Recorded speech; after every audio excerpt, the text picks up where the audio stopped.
Morning.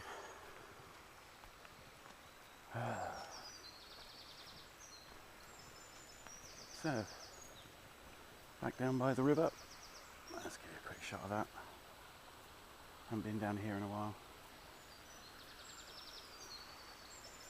Yeah, so it's the 25th of June 2020. Despite what our governments have said, still, I would say, roughly in the middle of the COVID pandemic. So yeah, lots of governments are easing lockdown. Lockdown is not being eased in Scotland, and I don't think it's being eased in Wales. But England, where I live, is definitely still pretty messed up. But we're going to be opening everything anyway. Woohoo! Let's get a nice tracking shot.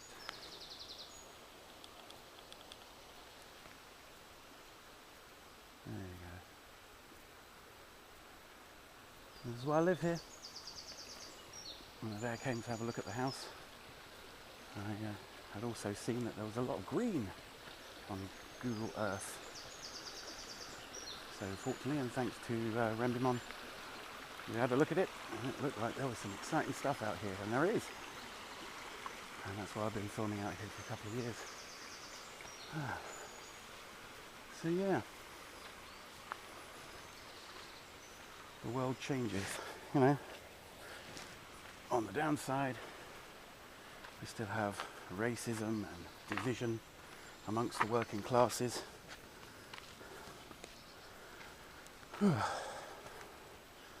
And war and rampant capitalism that's unchecked and being deregulated slightly more every year, which is weird because capitalism seems to be playing the long game, but you know, there isn't a long game to be had, and people seem to be waking up to that fact. In the last year we've had Extinction Rebellion, we've had Black Lives Matter, we've had the resurgence in Black Lives Matter after the George Floyd death and others. Look at this. Take your rubbish home, people. That's super depressing. So apparently we still have littering. People can't come to a lovely green space and go, oh, this is lovely.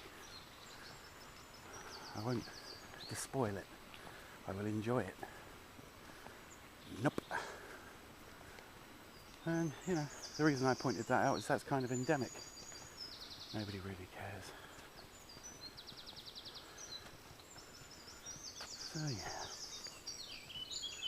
I'm out today with my modded micro monitor. And weirdly, I now can't find the HDMI screen that I bought. Maybe it's just currently out of stock. I did get it for a very low price. It might have been more than 10 quid. But yeah. So before I got... Oh, so we were talking about the bad things. And the good things are people starting to realise that, you know, just a little nudge can change the world. If you think about it, the 0.01 or the 0.001%, it's even less than that. I think I worked out that 1 million people is less than 0.001%. So let's just say, and it's pretty close to it, there are 100 people on Earth. You know, let's big them up a bit. Let's say there are 500 people on Earth that seriously stand to benefit from the world being a crappy place for everyone else. The other 6.5 billion people on the planet, probably closer to 7. Those 6.5 billion people have to have a terrible time. 6.5 billion, 500. So that really means that all their efforts to make living on Earth a terrible thing for their own personal gain And really, you know, just for the power of telling people what to do, which I've never really appreciated. So they have to steal the wealth and the happiness of 6.5 billion people through some imperative, probably down to childhood trauma, poor education, a lack of empathy, you know. But they feel they have to do this. Now, quite a large chunk of those 6.5 billion people that would otherwise be happy, well educated, housed, fed, and go to sleep at night knowing that their species was doing pretty well, work for these 500 people and do what they say so they can have a job, not really realising that, you know, there's easily enough jobs. There's so much to do. There's easily enough jobs to keep all of us busy, employed, and well fed and shit like that. So they've sold us, you know, these 500 people, this idea of, oh, you have to have 100 choices of every possible thing. You need to have 100 choices of t-shirt. You know, you have to have 100 choices of cell phone this year. You have to have 100 choices of laptop, 100 choices of car, thousands of choices of homes, millions of different pieces of clothing, cutlery, all these, you know, superfluous surface things in order to be happy. And that's a lie. You know, we went from being citizens, which has a lovely ring to it, to consumers, which really doesn't. Consumers has a terrible ring to it. I don't like being thought of as being as a consumer, but that's how they think of us. You know, they think we're like locusts. You know, we're like insects. We're predictable. We're a system that can be manipulated for their personal gain. And whilst the people that I speak to, a reasonable majority of them believe that. I'm not saying my friends. Most of my friends are pretty decent human beings. Will gladly accept a more limited choice in order to have the birdies and the fishes and the fluffy aminals, you know, and the green spaces and wonderful places to live, you know. But enough of them, you know, enough of the people I speak to seem to think that at some point they're going to be rich. Now, if you think, you know, odds of, you know, maybe, what are we talking, you know, the better part of 500 million to 1, that's your odds of being one of those 500. That's your odds of falling out of the right vagina. And if you didn't fall out of the right vagina to start with, you know, then it's already too late. You're never going to be that wealthy. Even if you are a top athlete or a pro tennis star or a musician or an actor, even if you're one of those super high paying jobs, then you're not, you know, you already aren't. And even those people aren't in the 0.001%. They're not calling the shots, they're just comfortable. You know, and the stretch for that level of comfort, if you think about it, you know, if you've got a place to sleep, you've had a good education, you have access to information, food, water, a certain amount of technology, then you're good. You're essentially a have. And all the only difference between somebody that has, like me, like you if you're watching this, because you've got electricity, you've got some form of internet device, and you're watching it. Let me turn this round. Let us do the magic.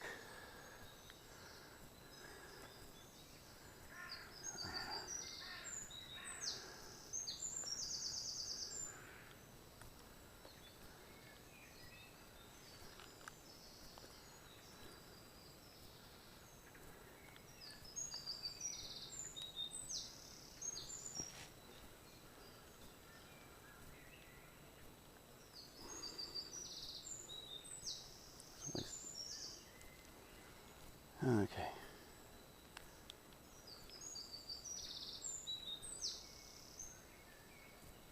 I don't want to be centered, so I essentially got to point the lens away from you.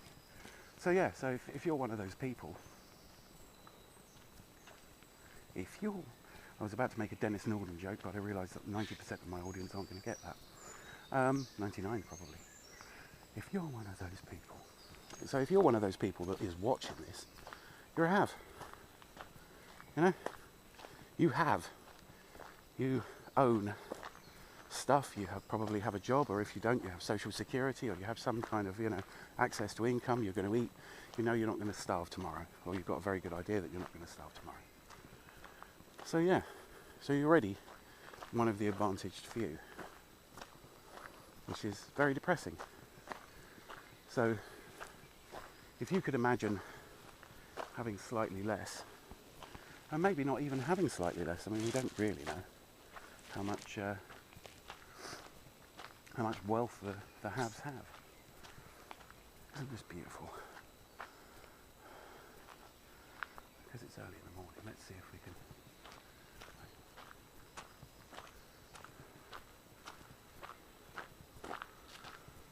So yeah, you already have.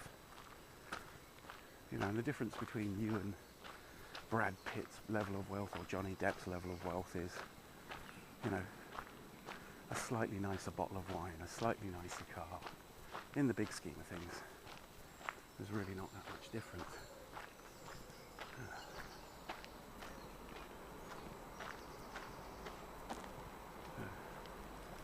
I don't want to disturb you, but yeah, it's a nice trout lake.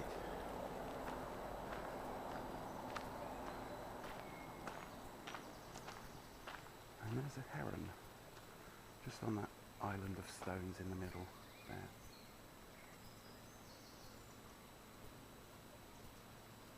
Feeding off fish, it's just hunting. It's pretty cool. There's a big trout lake near me and people are already up and doing their thing. So, if you can watch this, you're at have. And the only difference, is probably the amount of freedom, but really, what freedom?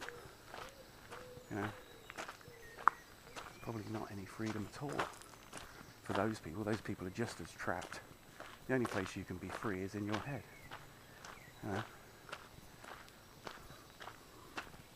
Or be free to roam about, or be free to do things. And that's down to your own self-discipline, your level of freedom. And I believe that. You get all the stuff that is nagging you, and the tidying up. If you live in a tidy environment, and you've got all your stuff together, and you don't have to think about things, and you've done your grocery shopping, or all that sort of thing, then you really got freedom, because you don't have to do anything if you don't want to.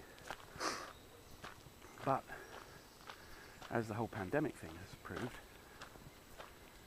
you're in I sat around for a good month just watching the news, so I wasn't really free. It's how many decisions you can really make. So yeah, so we didn't record the podcast last night. I am assuming Chipko was busy. So yeah, so I need to, indulge my creativity some more today. So I'm out here. It's just coming up to 8:15 in the morning. I feel pretty good. I feel like I've been up for ages. I have been. I've been up since about 6:30. So I've had some coffee and got my head together and had a shower and feel pretty good. And I'm walking around it's still pretty warm out here. That's the thing. So yeah. And I know that the video quality has slightly dropped.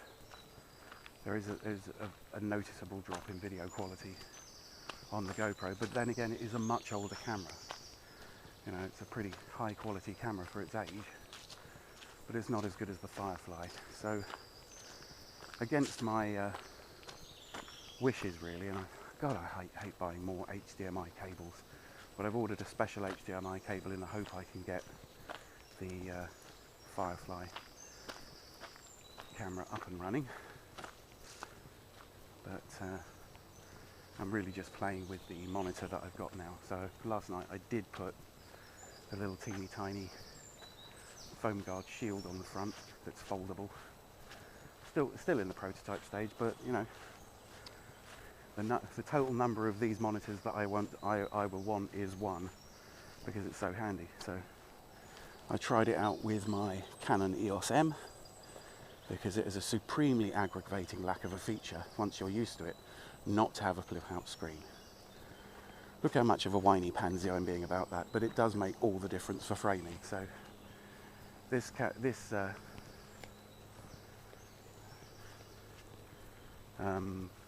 monitor, and I haven't tried it out on the 600D, but I imagine it works. It's got HDMI out. So yeah, so I only need one of these really for when you need a little teeny tiny monitor, and now it's kind of got the profile because it's quite bulky at the back to be it's almost like a little tiny TV. So yeah, I'm glad I finally got to use that, because I bought this screen about 3 months ago to do this with it, and it only took 10 minutes to do it. But you know how it is when you're procrastinating. So yeah. So today I want to record a podcast stroke DJ mix with some music and stuff, but the only place I can see to upload it to where they won't freak out about your use of music is Mixcloud. So yeah.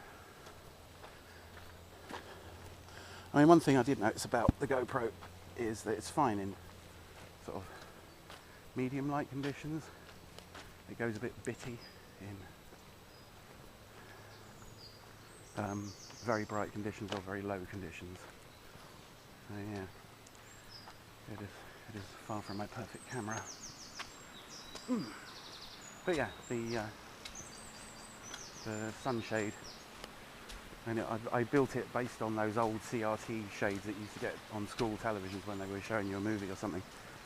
So it folds back and comes out of the way, but it's not very heavy, but it does the job. And yeah, and the framing around the screen helps protect it.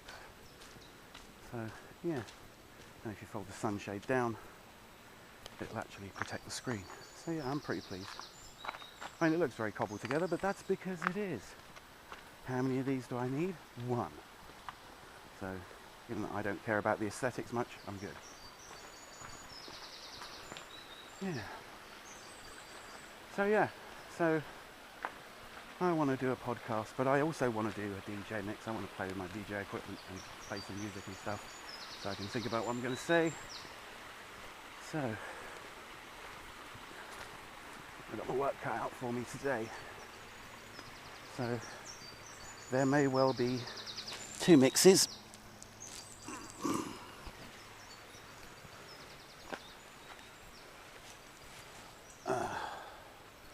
Of the podcast. Might be like a short 20-minute verbal only one, and then one with music in. I don't know yet. I'm thinking of calling it Ghost Dance. Now there's another podcast that I want to do with Chip, good, and we'll be calling that one or the working title of that one is Ethical Dawn, which I really like, especially since dawn is one of those words that very right-wing people use.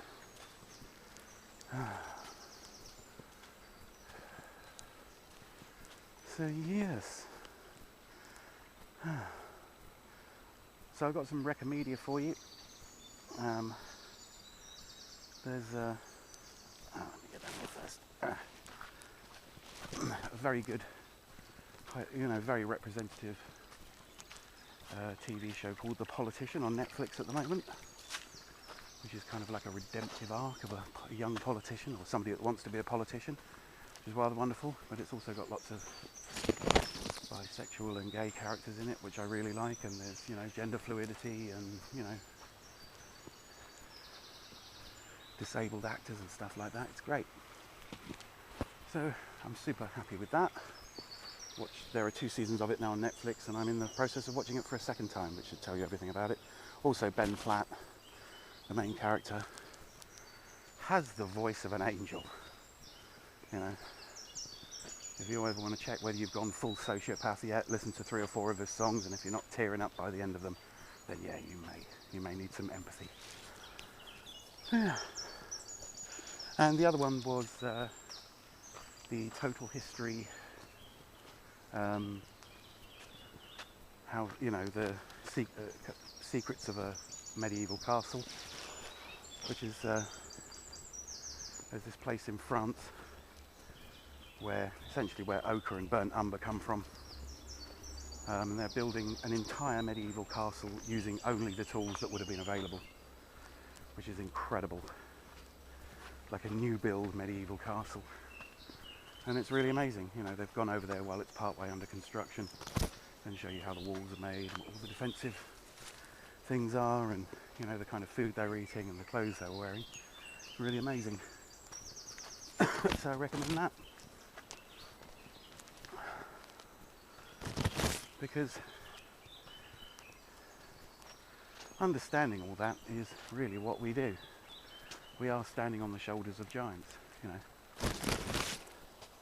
When you take advantage of something somebody else had to figure out, like geometry or construction methods, you're saving yourself hundreds of thousands of years of evolution. That's why we have evolved. That's why we're in this wonderful position of being able to decide what we want to do.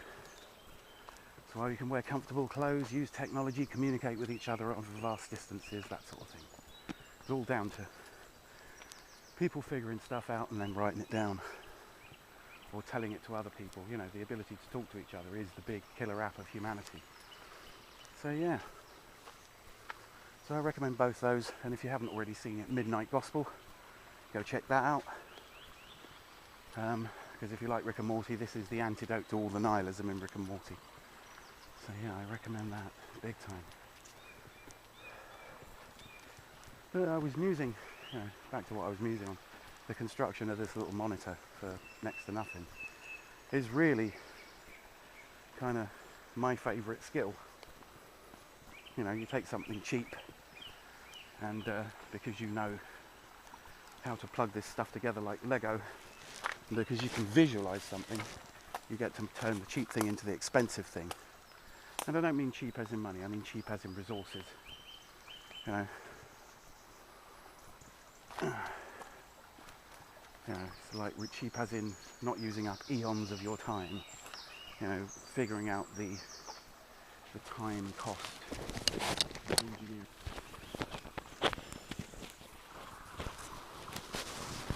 So like they say in the engineering world, you can have it fast, cheap or good, pick two. You know, this is probably slow because I had to order it from China. It was cheap, you know, probably a little over 10 quid to make the whole thing, not including cables. And, you know, it's good, it does what it does. I mean, it's got a few disadvantages and it's slightly bulky, but that's an advantage in some areas in that you can use it for other stuff. So you could use it as like an extra tiny monitor run off an HDMI cable if you wanted another person to direct it. And the other thing is the cable management. Probably need to put a tube of some kind about there, like a cable tie, so you can adjust it depending on which way the camera's facing. But it does need to be a light camera, otherwise it drags the whole thing down. So yeah, I probably need to figure out a way to do that. But yeah, I'm pretty happy with it. But when you make something, you kind of defeat every pound you don't spend with a corporation. I see as a kind of a win.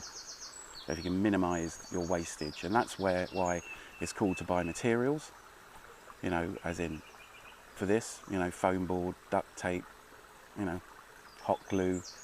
I used a scrap of wood to strengthen the whole thing, but it was plywood, so it doesn't weigh very much. So the whole thing probably weighs about 60 grams, and so it can be more than supported on the Magic Arm. The Magic Arm is reusable for a whole bunch of other things, as is the micro USB cable and the HDMI cable. So it's like Lego. So you just, all I bought really that I didn't have to start with was the screen itself, and that just wasn't very expensive. I mean, remember, you've got to get one that powers off USB and runs off HDMI. So I have seen them for like 16 quid, but you know, so if you count in the cable or the cables, you know, probably 25 quid for the whole shebang. But if you bought a monitor, all you'd probably get is the monitor, not the Magic Arm, not the HDMI cable necessarily, certainly not the thin one that I'm using for this. So I've bought another HDMI cable with a micro HDMI connector, and I'm going to see if that will work with the Firefly camera. So the video, as soon as that turns up,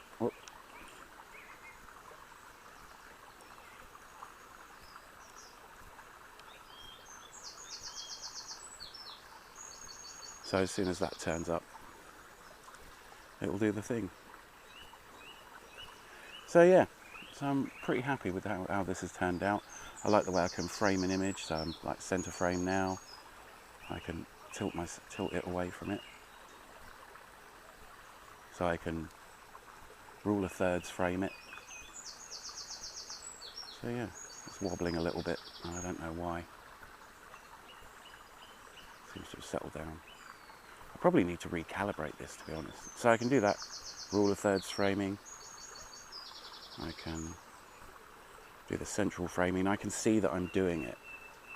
So when I've got the better Firefly thing, or I'm using this on, to frame a shot on the EOS M, which I love it. It's got external audio, it's got HDMI out, which means I can mount this monitor to it, so I can actually do sort of self-filming, which you can't do with it as it stands. And the big old monitor was very clunky and had lots of cables and extra batteries and stuff, so yeah, it was quite a thing. So yeah, so when you make something, you basically take those resources out of the hands of mega corporations, and you get more choice. The more you know how to do, the more you can do for yourself, the more choice you get, the more free you are. Hence the whole Mars thing: make, adapt, repair and salvage. And it's worth thinking about that. Oh. And it's also worth thinking about charging up your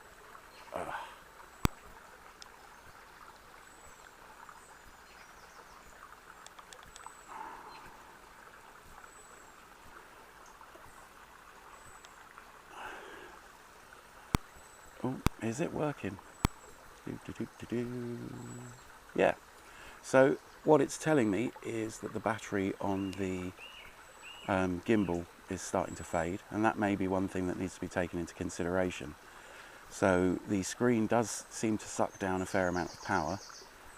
So it was on 75%. I used it yesterday. It's now flashing on 0. So I'm going to cut that short here. So thank you very much for watching. I'm going to have to hold up the thing because the gimbal's dying on me. And do take care. Where am I going? Who's coming with me? And never get the order messed up. And I'll keep doing this until I die or you find someone better. This is V out. Take care.